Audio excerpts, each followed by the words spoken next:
I never imagined that one day my soul would be ripped out of my body, dragged into a place darker than nightmares, and shown things too terrifying for human words. But it happened. I saw hell. And in that horrifying place of endless fire and cries, something shocked me more than the flames, more than the demons, more than the hopelessness. When I looked closely, I realized that the majority of those tormented souls, burning, screaming, gnashing their teeth, were married women. Yes, married women. And the reason why they were there was something so twisted, so common, so frightening, that even now, when I speak of it, I tremble. This is one of the most shocking revelations I have ever received, and today I must share it with you. Before I go deeper into this testimony, I want to pause and thank you. Yes, you, our faithful community of listeners and believers. Your support, your prayers, your comments, your shares, they mean more than you know. Every time you engage with these testimonies, you help spread the urgent message of salvation to people who may never step into a church building. Thank you for standing with us. Now, let's go deeper into the story that changed my life forever. My name is Esther. I was born in 1989 in a small town where everyone claimed to know God, but in truth, very few truly lived for Him. My parents were strict churchgoers, and I grew up memorizing Bible verses, attending Sunday school, and singing in the choir. On the surface, I looked like a good Christian girl. But deep inside, I was far from God. You see, I carried two faces, one for the church, another for the world. I knew how to lift my hands during worship, how to dress decently on Sundays, and how to smile at elders. But when the church lights were off and I was back in my own world, I was someone else entirely. I gossiped. I envied. I harbored bitterness, and though I never admitted it, I secretly enjoyed conversations about women cheating on their husbands, about scandals, about broken marriages. I thought it was normal. By the time I entered my 20s, I was already hardened in my heart. My friends were young, married women who seemed devoted to God, but behind closed doors they would complain endlessly about their husbands. Some openly flirted with other men, others laughed about sending sweet messages to young boys they met in church.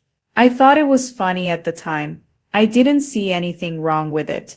And when it came to me personally, I carried bitterness like a crown. I used to say, why should women always endure? If I ever marry and my husband hurts me, I'll do worse to him. I'll make him feel it. That was my mindset, vengeful, unforgiving, and proud. Spiritually, I was lukewarm. I went to church because it was expected, not because I loved God. My prayers were short, shallow, and mostly about asking for blessings. The Bible? I rarely read it beyond what the pastor quoted. And hell, oh hell, was just a word to me. I honestly believed it was either a myth or at least an exaggerated scare tactic used by preachers to control people. I would hear sermons about eternal fire and damnation, but I would shrug them off, telling myself, God is too merciful for that. He wouldn't really let people suffer forever. Even when I sat under preachers who warned that the devil was deceiving women in massive numbers, I rolled my eyes. I thought, this is just another message to keep women submissive. It's not real. Looking back now, I realized that was the devil whispering lies into my soul. There were also wounds in my heart that I never dealt with. I had been betrayed by people I trusted, disappointed by men I respected, and humiliated by those I loved. Instead of letting God heal me, I let those wounds turn into anger and stubbornness. Pride was my shield. I told myself I was strong, but deep down, I was broken. So when people spoke about hell, I dismissed it. When they spoke about Judgment Day, I laughed it off. I told myself, if God is real, I'll explain myself. After all, I haven't killed anyone. I'm not the worst sinner, but I was wrong. So very wrong. If anyone had told me that one day I would lie in a hospital bed, unconscious, with my soul pulled out of my body into a place darker than nightmares.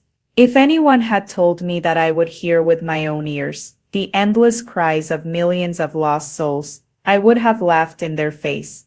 But that is exactly what happened. And what I saw in that place, it changed everything. It was the evening of June 14, 2017. I remember because that day started so ordinary. I had just returned from visiting a friend, and I was on a bus heading back home. We were laughing, talking, and scrolling through our phones as the driver sped down the busy road. Nothing about that day hinted at what was waiting for me. Then, in one moment, everything changed. The loud screech of brakes, the desperate scream of a woman, and then a violent crash. Metal against metal, glass shattering like thunder, bodies being flung forward, chaos everywhere. My head slammed against the seat in front of me, and then silence. I thought I was dead, but strangely, I could still hear. I could hear people crying, shouting, praying. I saw men rushing to pull bodies out of the wreckage. I saw myself, yes, myself, lying motionless, blood dripping from my forehead. Confusion swallowed me whole. How can I be outside my body? What's happening to me? I asked, but no one responded. My voice echoed in emptiness. Then, slowly, I felt it, something pulling me downward. At first, it was like a magnetic force. I struggled, tried to resist, tried to run back to my body, but it was useless. The pull grew stronger, heavier, darker. And then, I heard it. The sound of distant cries. Thousands, millions, screams of agony unlike anything I had ever heard before. Some were wailing, some were cursing, some were begging for water. Their cries were soaked in hopelessness. The deeper I was dragged, the stronger the stench became. Sulfur mixed with burning flesh, smoke that choked me. Though I had no lungs, fire that licked my very soul, though I had no skin. Darkness surrounded me, but it wasn't the kind of darkness you experience at night. This was a living, breathing darkness, thick, suffocating, evil. Yet within it, I saw faint glows, like rivers of fire winding through valleys. The closer I got, the louder the screams became. And then I saw them, multitudes of people, souls burning, writhing in torment, yet never consumed. Chains bound some of them, while others were pinned under demonic creatures with faces too twisted for words. Their screams pierced me to my core. I wanted to shut my eyes, but I couldn't. I wanted to cover my ears, but I couldn't. Every cry, every shriek, every gnashing of teeth was carved into my soul. And then I noticed something that froze me completely. As I looked closely, I saw women, so many women. Their faces, their figures, their voices, all unmistakable. And most of them were married. I saw women crying. I only cheated once. Others screaming, I hated my husband but no one knew. Some wept, I lived holy in church but dirty in secret. It was endless. Thousands upon thousands of married women, tormented, their sins exposed, their secrets screaming louder than their voices. My heart sank, my mind screamed, no, this cannot be real. Married women, church women, mothers, but the evidence burned before my eyes. Fear gripped me like never before. I began to tremble, to weep, to beg. God, please, please let this stop. Please don't let me stay here. But the pull dragged me deeper still. And that was only the beginning. What I saw. As I was dragged deeper into that abyss, my soul shaking with terror, I felt something inside me break. The cries of those women, the endless flames, the hopelessness, it was unbearable. I screamed with all the strength I had left. God, please, have mercy. Don't let me stay here. And then, everything paused. The screams did not stop, but suddenly it was as if time froze around me.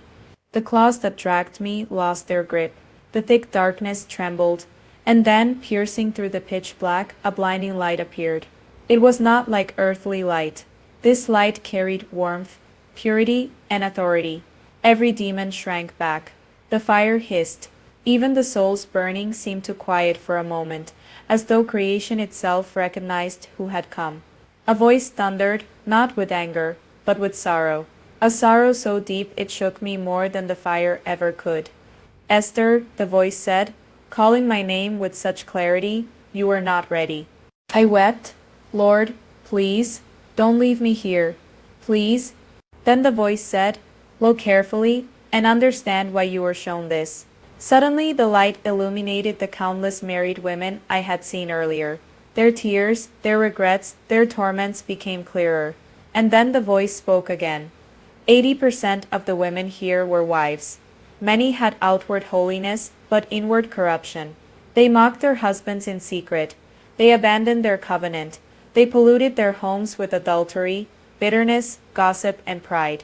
They wore righteousness as clothing in public, but their hearts were far from me. Marriage does not cover sin. A wedding ring does not excuse rebellion. Every secret was laid bare before my throne. I could not breathe. My own past, my pride, my bitterness, my careless words against marriage, my enjoyment of gossip, it all flashed before me like lightning. My knees buckled, though I had no body. The voice grew firmer. Go back, Esther. Your time has not yet come. Go back and warn them. Tell my daughters to repent. Tell my sons to be faithful. Tell them that hell is real, and time is short. Then softer, almost like a whisper of mercy. I am giving you another chance. But you must speak. Do not be silent. The light moved closer. For the first time I felt hope. The claws released me fully. The fire seemed to retreat. The screams faded, and I felt myself being lifted upward. Away from the pit, away from the torment, carried by that glorious light. And then, suddenly, I gasped. Air filled my lungs again. My eyes shot open. I was back in the hospital bed. Doctors rushed to me. My family wept by my side. They said I had been unconscious for weeks. But I knew the truth. I had been to hell, and God in His mercy had sent me back with a message. When I opened my eyes in that hospital bed, weak and trembling, I knew I was not the same person. The doctors told my family I had been in a coma for almost 1 month. Many had given up hope, but God, in His mercy, pulled me out of death's grip. From that moment, everything changed. The bitterness I once carried vanished. The gossip I once enjoyed disgusted me. The pride I once wore like a crown was shattered. I could no longer see sin the way I used to. It wasn't small, it wasn't normal. It was poison that leads to eternal fire. My relationships changed too. I began to respect my parents deeply, something I had neglected before. I began to value marriage, not as a joke or a burden, but as a holy covenant before God. I stopped entertaining friends who mocked faithfulness and encouraged secret sin. Prayer became my lifeline. The Bible, once a dusty book to me, became the voice of God in my ears. Every word burned with truth. Every verse was alive. Most importantly, I could not keep silent. I started sharing my testimony everywhere, at church, on the streets, to strangers, to anyone who would listen. Some mocked me, some doubted me, some even laughed in my face, but others wept, repented, and turned their lives around. I realized that my life was no longer mine. I was spared for a purpose to sound the alarm. Every day since then, I live with eternity in my heart. And I will never forget the cries I heard, the faces I saw, the warning I received. Hell is real, and God is merciful. I will never forget the words I heard in that pit. Marriage does not cover rebellion. Please repent while there is time. Do not play with eternity. Hell is closer than you think. But so is God's mercy if you call on Him now. I have shared my testimony, not to frighten you, but to awaken you. Time is short, and eternity is real. Please, take a moment and reflect. If your life were to end today, where would your soul be? I want to hear from you. Share your thoughts in the comments. What part of this testimony touched you the most? And also let us know where you're watching from. Thank you for staying with me to the end. May God bless you, keep you, and prepare you for eternity. Until next time, remain watchful, remain ready.